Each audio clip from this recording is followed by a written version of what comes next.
Hey y'all, welcome back to the Blue Collar Connoisseur Club, where hard-working folks kick off their boots and talk real. From thirsty Thursdays with mason jars clinking, to Friday night wine night where the good times start flowing. We've worked hard all week, now it's time to unwind. Grab a cold one, pour a glass of wine and settle in. Good morning, good afternoon and good evening. Welcome back to Blue Collar Connoisseur Club podcast. Today we are at the Guinness Open Gates Brewery in Covent Garden in London. Now we will take you through about the history of the brewery itself. Not really going into the St James's Gate in Ireland, but this one standing right behind me. We will then, as usual, go in through a bit of a tasting and the tour itself. Now we do hope you do enjoy the episode, and we look forward to seeing you on the next section. Blue Collar Connoisseur Club, where hard work meets good taste.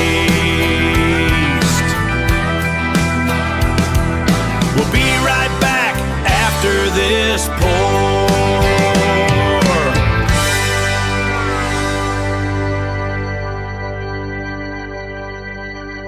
So, the history of Guinness Open Gates Brewery in Covent Garden in London.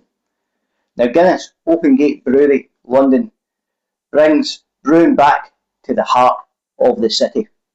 Now you can hear the full history of the Guinness Open Gate Brewery, London in the chatter pierced by clinking pint glasses toasting.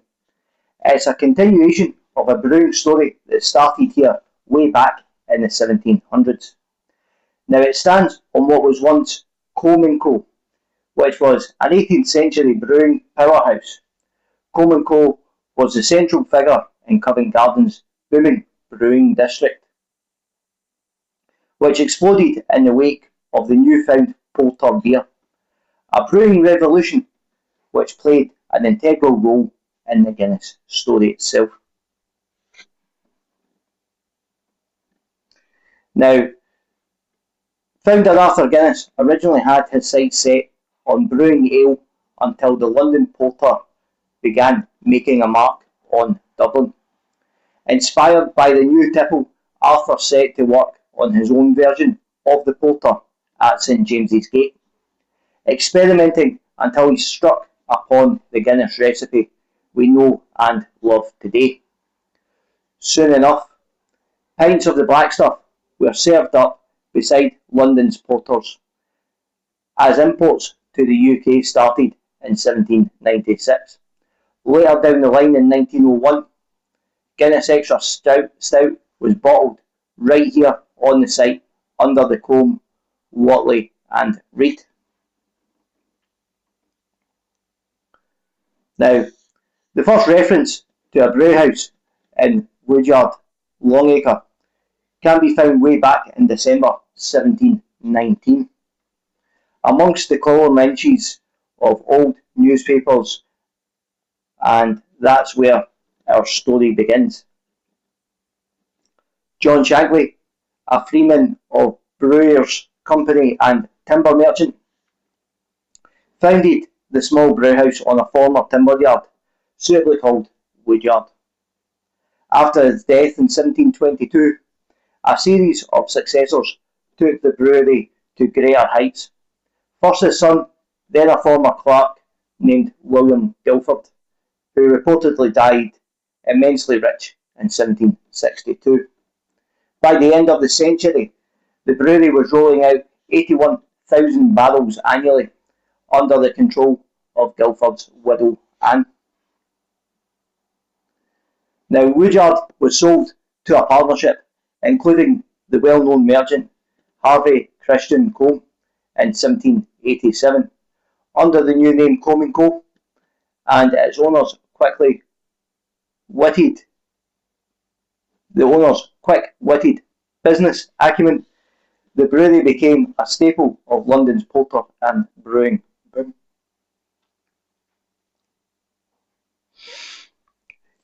Being at the heart of a new brewing powerhouse, Combs' name rose with the elite circles of the city.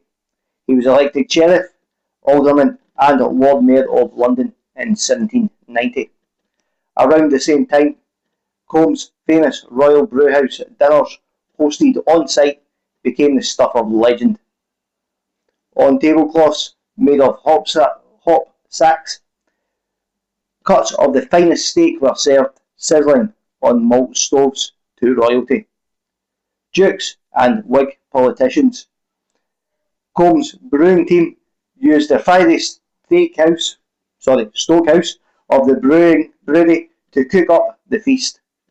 As the tale goes, the Prince of Wales once sat among the esteemed guests. A tour of the brewery often followed the feast before the party moved to Combs' house in Bloomsbury. So, on to more present times. The home of Guinness in London brings brewing back into the heart of the city, ensuring the lively, creative spirit of the brewery continues. Hallmarks of its brewing past still stand today. You can observe the tall arched windows, the iron columns and the brick arched basements across the hub, boasting elegant Georgian and Victorian designs. Now the brewing team at Guinness, Open Gates Brewery London, has ushered in a new era of brewing, honouring the traditions that were pioneered by Arthur Guinness and the historical operations at Covent. With the new frontier of beer flavours, the team are brewing and keen focus on sustainability on site. Guinness Open Gates Brewery London is a celebration and continuation of fascinating past with an eye on an exciting future. That's just a brief history. Obviously, the guys on the tour do go into it in a lot more detail and are very good storytellers and what they do, so they do make it very interesting. Blue Collar Connoisseur Club, where hard work meets good taste. We'll be right back after this pour.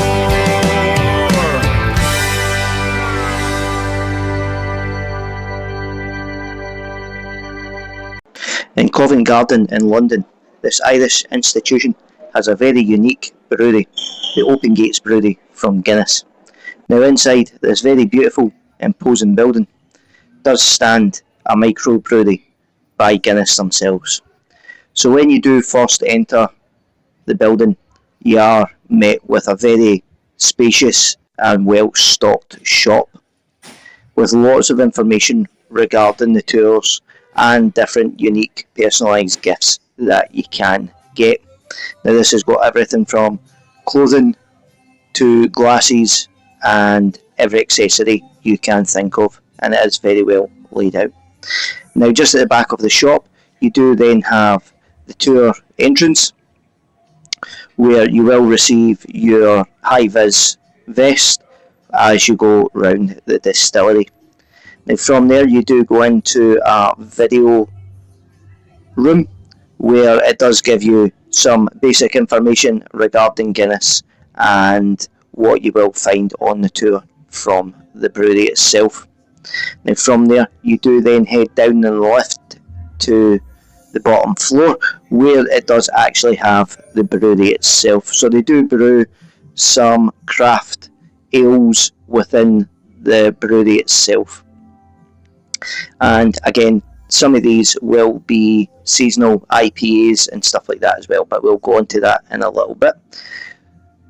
So this is kind of the main start of the tour itself, where you do, like I say, go through the video show before you do head downstairs onto the tour itself, which was very informative. Now, the tour does obviously begin, and it does take you through a bit of the history of Guinness itself and when it did come to London, as well as some of the brews that they do on site, as well as the materials that they do use with regards to what goes into it.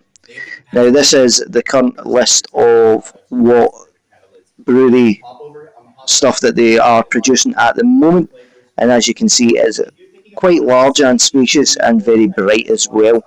And everything is sectioned off to the different sections of the brewing process. Now, the tour guides were very interesting as well. From there, you do move back upstairs, where you do get a lot more information regarding the nitrogen content, etc., within the actual Guinness itself. And then they do have some very nice interactive touchscreens as well. Now, on the tour, we did get to sample these 6 different products from the Guinness brewery itself, and my favourite one was the lemon sorbet, which is one of their seasonal ales, which was very, very enjoyable. So, well worth a try if you are down there to get one of the lemon sorbets. Now, at the conclusion of the tour, you do then head up to the bar itself, which again is on the top floor, which is very nice with some very nice scenic views outside over the courtyard that it sits in within Covent Garden. And again, they do have a lot of the kind of open gates brews on tap, as well as your standard Guinness.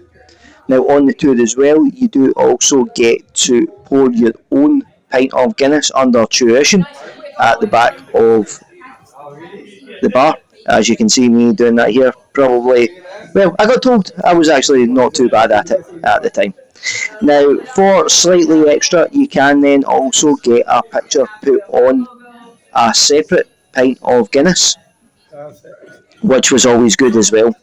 So that was very fun to see with the almost like the printing machine that kind of prints your own picture on top. So yeah, very well worth it. As you can see, this is what it then comes out looking like, with obviously the bar details on it as well. And this is what you do look out from when you are sitting enjoying your nice pint of Guinness in the sun.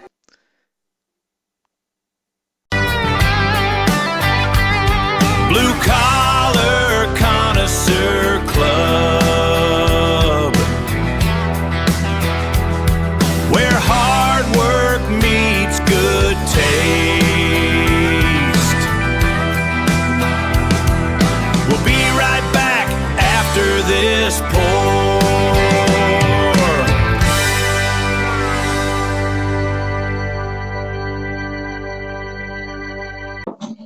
So on to the tasting section.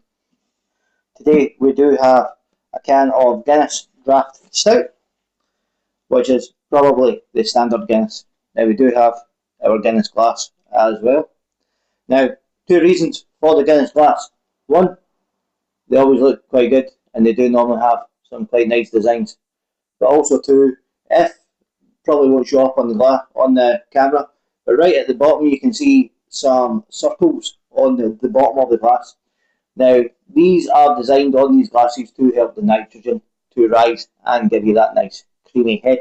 So there is a reason, it's not just marketing, but marketing is probably the main one. So when you do open the can, you do hear the nitrogen pop out. Now, you will hear the wee ball inside that. That isn't just for the head, that actually contains some of the nitrogen. So it just gives it that nice little boost. So we will do our best to actually try and get a half decent pour on this. Now you will see us actually pouring a pint of Guinness as well in the tour video for the Covent Garden tour, which is always good. It was very, very fun.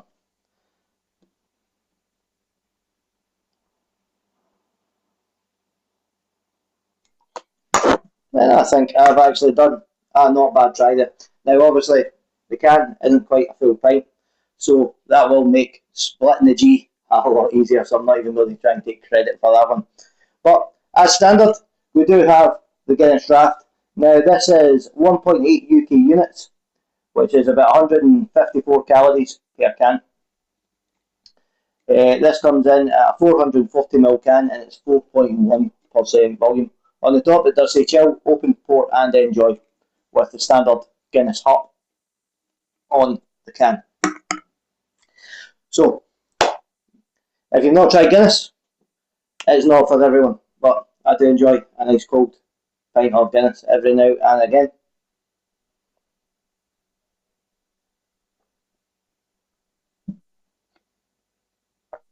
Now, for me, always tastes better on draft than what it does out of can. But that is still quite enjoyable. Probably maybe not quite as cold as what I would like it, but as well as. So you do get that kind of bitterness, but like I say, the nitrogen that they use does give it that nice lighter flavour and does keep a nice consistent head as well. So if you are in Covent Garden, pop down. The Open Gates Distillery is very good. So we will move on. We will use another can of this very shortly, and we will make another small cocktail that we have done previously on our socials. So we will move over, and we will see you all in the next section. So grab yourself another drink, and we will see you soon. Blue Collar Connoisseur Club, where hard work meets good taste.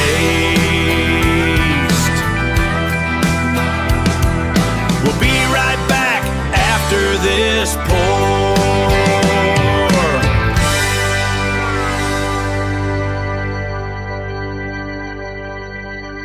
Right guys, so for this we are going to need our Guinness, which I have pre-poured into the glass. Now from there, like I say, we have made this before on our channels. Now from there you are just going to take a chocolate buzzball and we are just going to pop that right in the top of the Guinness and fill that up. Now this does end up tasting like a chocolate martini espresso, which is always nice and pleasing.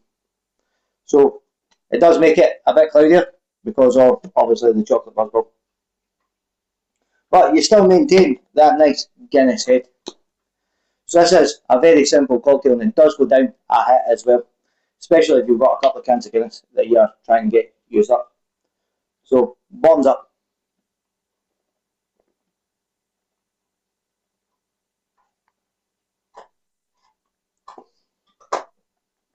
And that is absolutely magnificent. So that's our cocktail section all done and dusted, and we'll see you all again very shortly. Blue Collar Connoisseur Club, where hard work meets good taste.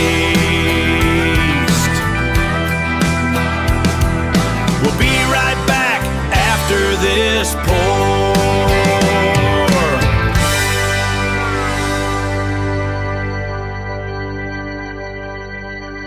Right, so the Open Gates experience itself ranges from between £30 and £50 depending on what options that you do take.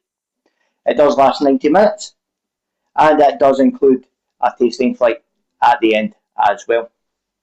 Now, our overall opinion was a very, very good tour.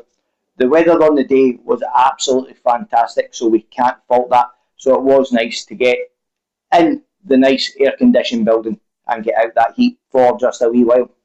The tour guides are absolutely fantastic, highly recommended. The guy that we had was brilliant. The shop is very well laid out as well and does have a large range for whatever you might need.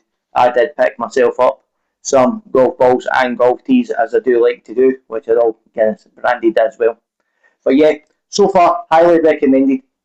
Now, we do hope that you do have enjoyed this episode. Now, do come back. We would love to see you back for any of our future episodes. Give the podcast a like, give it a share, tell everyone you know. Follow us on our social medias on Facebook and TikTok as well to keep up to date with what we are getting up to with things like our Thursday Thursdays and when we will be out and about. We will be popping stuff on there as well. But again, thanks very much, guys. We wouldn't do it without you. This is, like I say, just a passion for us. So we do enjoy doing it, and any feedback we do get from you guys is also very much appreciated and keeps us going with what we do enjoy doing. You are here for the journey as well. But on that note, have a great weekend, guys. We hope to see you soon, and we hope to get back out and about very shortly. Hey y'all, welcome back to the Blue Collar Connoisseur Club, where hard-working folks kick off their boots and talk real. From thirsty Thursdays with mason jars clinking, to Friday night wine night where the good times start flowing. We've worked hard all week, now it's time to unwind. Grab a cold one, pour a glass of wine and settle in.